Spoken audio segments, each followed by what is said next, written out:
Let's go! That's right, everybody. Welcome back. I was definitely off frame or whatever, but you know what? It's cool. The Knicks signed Kemba Walker. Let's get it. This is a perfect move.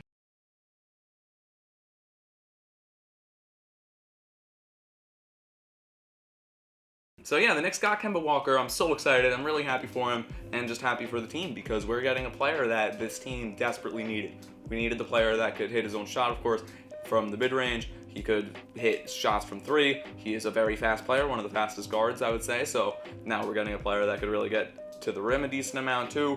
And he's a decent playmaker. Of course, he's not known for his playmaking or anything, but I would still say Kemba Walker is a pretty elite point guard, and he could really revitalize his career playing in his hometown and playing for the New York Knicks in the Garden.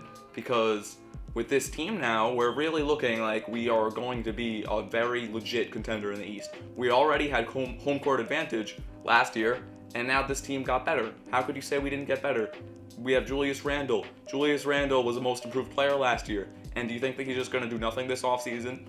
No, he's going to get better. He's probably going to do the same thing that he was doing last year, or something similar. He was healthy all year, so he should have a full season or full offseason to really try and improve his game, and that goes for this entire young core that the Knicks have. We've got RJ Barrett. Emmanuel quickly is still going to be working out a lot, and we just added Quentin Grimes in the draft, which I think he's a great pickup for sure. We're getting a 3-and-D type player that I think can kind of fill in the role that Reggie Bullock was playing for us last year, and that's what I'm saying when I say that we didn't really lose that much. We're losing Elfrid Payton. He was a pretty good defender, don't get me wrong. He's a good defender, he's a good playmaker. He was a fun player to have, and I'm sure he'll do great or alright for wherever he ends up if he didn't sign somewhere already.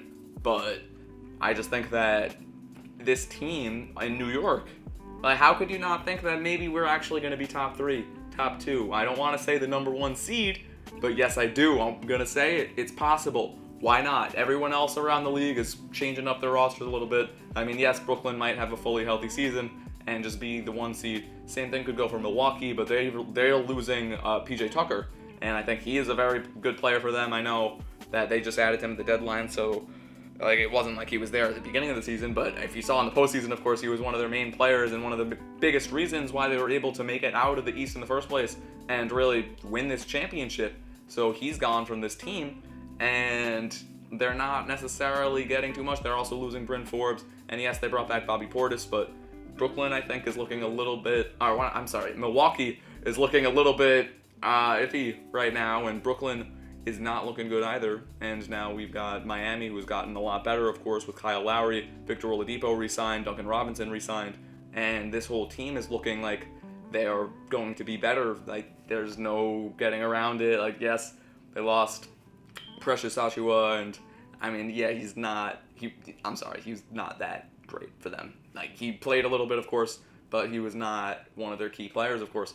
So now this team in Miami, who literally made it to the championship in 2020, they could definitely come back for sure.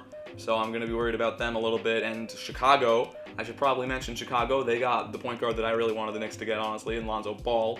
So that's going to be great for them. And they also got DeMar DeRozan and Alex Caruso. So that's another couple of players that are really going to make a difference on this team. And with Alex Caruso's defense and DeMar DeRozan's shot making and playmaking improved, now I'm really expecting Chicago to be very good. Like, I wouldn't expect them to maybe be top 4 like the Knicks were last year, but I mean, I'd say that they're probably safe to at least be out of the play-in tournament. But at the same time, team chemistry is a thing, and you never really know how players are gonna play with each other. So I mean, we'll just have to wait and see, of course. But I just think that it's a great offseason, and there have been tons of other moves. And the Lakers, of course, got Russell Westbrook. I have not mentioned him at all. I've not made a video on him, and he's literally my favorite player in the entire NBA. And he is now playing with LeBron James, with Anthony Davis, with Carmelo Anthony, with Dwight Howard, with Marc Gasol. This is literally a 2012 dream team. But we're here in 2020, almost 10 years later, really, a decade apart, and they're still going to potentially be the championship favorites because LeBron James is just that great. And also with Anthony Davis and Russell Westbrook and Dwight Howard coming off the bench probably, and we're just going to have to wait and see. But I mean, yeah, they brought back THT, and I mean, this roster is pretty much complete now, or it's getting there. and it's looking like they've got a good amount of depth. And I just think that this Lakers team is going to be unbeatable, basically. Yes, Kevin Durant, Kyrie Irving, and James Harden are there. And, Kemba Walker, RJ Barrett, he's working out with the same guy that trains Jason Tatum and a couple of other great players. And I just think that RJ Barrett going into his 3rd season now, and that's a very important year for him, and I think he could improve a lot. And if we just count on RJ to kind of put up the same about the same amount of points that Fournier is going to put up, and then we have Randall counting on him for about 20, and same thing goes for Kemba Walker, both of them 20 plus, hopefully.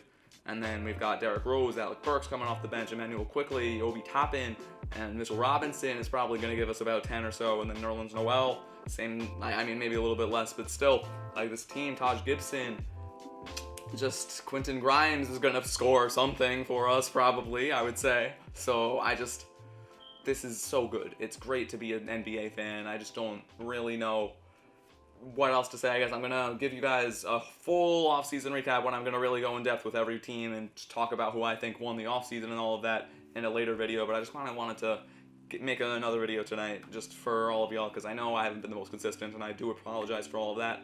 But yeah, that's going to be all for me for this one. Thank you so much for watching. I really do appreciate it. Stick with me for more content in the future, because wrestling just blew up, and I'm going to make a video very shortly about CM Punk, Bray Wyatt, Adam Cole is probably even going to be there, and if you haven't heard, Daniel Bryan is also going there too. So, AEW is going to get a ton of talent, and I really think that they're going to compete with WWE, so I want to make a video on that, and I'm just going to start making videos about wrestling, I guess, at this point.